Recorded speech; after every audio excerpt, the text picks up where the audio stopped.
Okey. Juga Khidmat Bangkit sama ada peguam negara mempunyai kuasa untuk indemnify kesalahan jenayah atas keengganan mendakwa Rahim Tamici atas dakwaan rasuah melibat wang RM40 juta kerana Rahim Tamici meletak jawatan. Oleh kerana dia hendak letak jawatan, maka dia tidak didakwa. Apa berlaku dengan RM40 juta itu? Peguam negara tidak mempunyai kuasa untuk indemnify semua pertuduhan yang dihadapi oleh Tan Sri Abdul Rahim Tamici hanya kerana beliau telah melepaskan semua jawatan yang dipegang olehnya dalam kerajaan maupun dalam parti UMNO. Budi bicara peguam negara dalam memulakan pendakwaan adalah berdasarkan keterangan yang dikemukakan hasil daripada siasatan oleh agensi penguatkuasaan undang-undang. Sekiranya terdapat keterangan mencukupi atas sebarang perlakuan jenayah, pendakwaan akan dimulakan dan begitu juga sebaliknya. Tidak dinafikan bahawa tindakan terhadap Tan Sri Rahim Tamici telah pun diambil di mana beliau telah dituduh bagi kesalahan di bawah Seksyen 2 Ordinan Darurat Kuasa-Kuasa Perlu nombor 22/1970 di Mahkamah Tinggi Melaka pada 28 November 1994 dan pertuduhan di bawah Subseksyen 11/1 Ordinan yang sama di Mahkamah Session Kuala Lumpur pada 27 April 1995. Namun begitu, setelah pertuduhan-pertuduhan dikemukakan terhadap Tan Sri Rahim Tamici, terdapat perkembangan baru di mana terdapat maklumat dan keterangan yang melemahkan keterangan yang sedia ada terhadap Tan Sri Rahim Tamici bagi kes di Mahkamah Tinggi Melaka. Berikutan daripada itu, pertuduhan-pertuduhan terhadap beliau terpaksa ditarik balik. Sementara itu, kes terhadap Tan Sri Rahim Tamici di Mahkamah Session Kuala Lumpur bergantung ke atas keterangan dalam kes yang dipertuduhkan di Mahkamah Tinggi Melaka. Memandangkan kes di Mahkamah Tinggi Melaka ditarik balik, maka pertuduhan terhadap Tan Sri Rahim Tamici di Mahkamah Session Kuala Lumpur juga terpaksa ditarik balik. Ya, pertama terima kasih Tuan Ketua jawapan daripada Yang Berhormat Menteri. Yang pertama, Yang Berhormat Menteri kata bahawa selepas ICAC dan SPRM ada siasat dan bahawa tidak ada unsur-unsur rasuah, bahawa wang itu ada dikembalikan kepada mereka Chia. Dan bolehkah Yang Berhormat Menteri tidak yang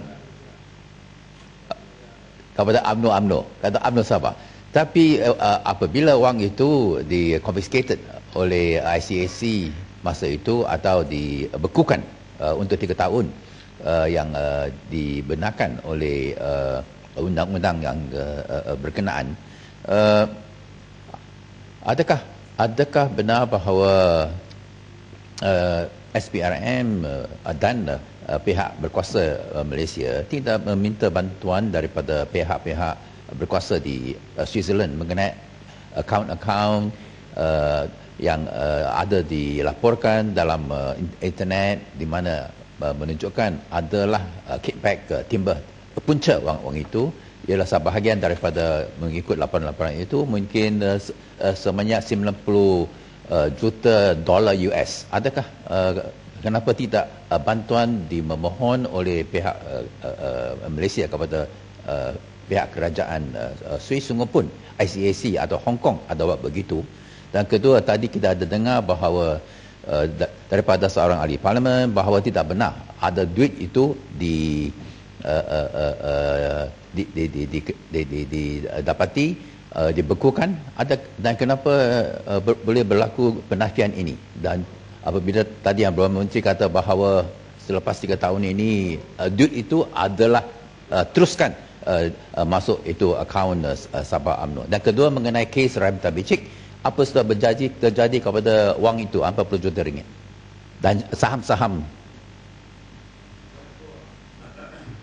Pertamanya, saya rasa perkara yang dibangkit dalam bank Swiss itu adalah berkenaan dengan wang yang sama yang dibeku di Hong Kong yang belum lagi ditransmit ke Swiss. Jadi dia bukan 90 million dolar yang berbeza, tetapi sebenarnya wang yang sama.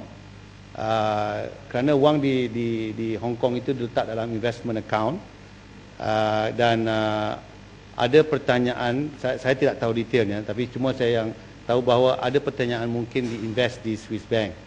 Jadi apabila wang itu adalah wang yang sama, setengahnya mungkin telah pergi ke Swiss Bank, saya tidak tahu, Jadi apabila wang di Hong Kong itu dianggap bukan wang rasuah tetapi sumbangan, maka tidak berbangkit untuk nak mendapat maklumat daripada Swiss Bank, kerana wang itu ialah wang yang sama, wang yang sama. It's not different physical money from the ones that are in Hong Kong. Jadi yang pokoknya di Hong Kong, apabila di Hong Kong itu dianggap sebagai ditutup kes kerana bukan rasuah tetapi merupakan donation, jadi sebahagian daripada wang itu yang telah dihantar ke Swiss itu merupakan wang yang sama, tutup sana, bermakna tidak berbangkit lagi untuk mendapat maklumat yang berbeza daripada Swiss Bank. Itu saya punya fahaman tentang kes ini. Walaupun bagaimanapun yang detail, yang itu saya tak ada detail, Ahmad. Saya tak tahu. I don't want to give you something I don't know. But I will give you a written reply. Ya? Okey, terima kasih.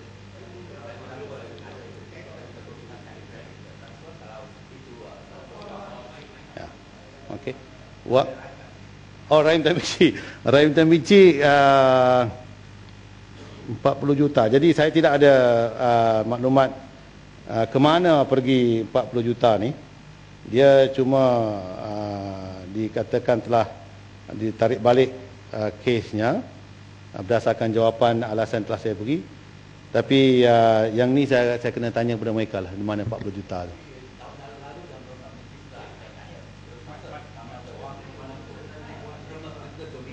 Tak, ni Rahim Tamici ke Sabah ni? Ya, tahun lalu yang Perdana Menteri ada kata bahawa minta mau masa untuk memberi jawapan sama ada wang itu menjadi donation politik kepada UMNO Melaka. Rahim punya? Ya, Rahim, ya. Okey. Dan harap harap berdapat itu jawapan. Okay. Yang boleh sambung sedikit on Michael Chia dengan izin, kalau boleh dibenarkan. Boleh. Terima kasih. Ya, terima kasih Yang di-Pertua dan terima kasih pada Ibu Menteri memberi ruang sedikit. Saya nak, sebab tadi Ibu Menteri sudah kata jumlah 40 juta ringgit yang mengikut semua laporan di luar negara dan dalam negara adalah dalam bentuk 16 juta wang tunai Singaporean dollars lah, ya. Itulah yang dirampas daripada Michael Chia apabila beliau ditahan di Hong Kong semasa keluar daripada Hong Kong. Jadi saya nak tanya pada Yang Berhormat Menteri, adakah pendirian Yang Berhormat Menteri, Yang Berhormat Menteri tidak tahu inilah hakikatnya, that is what happened, dengan izin, iaitu dia pegang satu briefcase dengan 16 juta wang tunai Singapura, dan sebab itu dia ditangkap pada masa itu, dan siasatan bermula atas pertuduhan money smuggling ataupun money laundering dengan izin. Itu soalan yang pertama. Yang kedua, adakah Yang Berhormat Menteri sedar bahawa beberapa hari sebelum tangkapan Michael Chia di Hong Kong itu, Ketua Menteri Sabah pun ada di Hong Kong dan telah meluluskan beberapa kontrak pemberian kawasan balak yang besar yang dimiliki oleh Yayasan Selangor, Yayasan Sabah, kepada seorang usahawan Sabah yang pada masa itu dia duduk, he's residing dengan izin di Hong Kong. Itukah yang berlaku? Jadi berdasarkan fakta ini, adakah itu bukankah pendirian SPRM, iaitu tidak ada unsur rasuah dalam hal ini, bukankah ada persoalan besar lah tentang pendirian SPRM ini yang kita boleh nampak ada dengan jelasnya ada unsur-unsur rasuah? Terima kasih. Menteri ya. Tuan Musi, dia Menteri dia minta mencelah sama juga. Ya. Tuan Musi, dia kes wang ini adalah wang yang disita dalam bank. Kes Michael Chia yang ditahan, saya tak tahu, yang dikatakan ditahan di airport itu tidak ada kaitan dengan wang yang ada dalam akaun yang disita. Jadi dia saya difahamkan, ya, Michael Chia tidak pernah ditangkap di Hong Kong. Ya, tidak pernah ditangkap di Hong Kong. Dan ICAC tidak pernah menangkap Michael Chia. Jadi tak ada. Inilah kerja magang, fitnah aja, bohong aja, putar balik. Jadi kita bercakap tentang wang yang ada di dalam akaun. Kalau wang yang dikatalah, kalau betul yang Muhammad sebut tadi, iaitu maknanya dia ada 16 juta. Jadi dia nak sitau macam mana dia, dan duit tu nak bagi kepada siapa, orang tak tahu. Tetapi mengikut SPRM di sini, Michael Chia tidak pernah ditangkap di Hong Kong. Itu jawapan daripada SPRM. Dan ICAC tidak pernah menangkap Michael Chia. Jawapan, ya.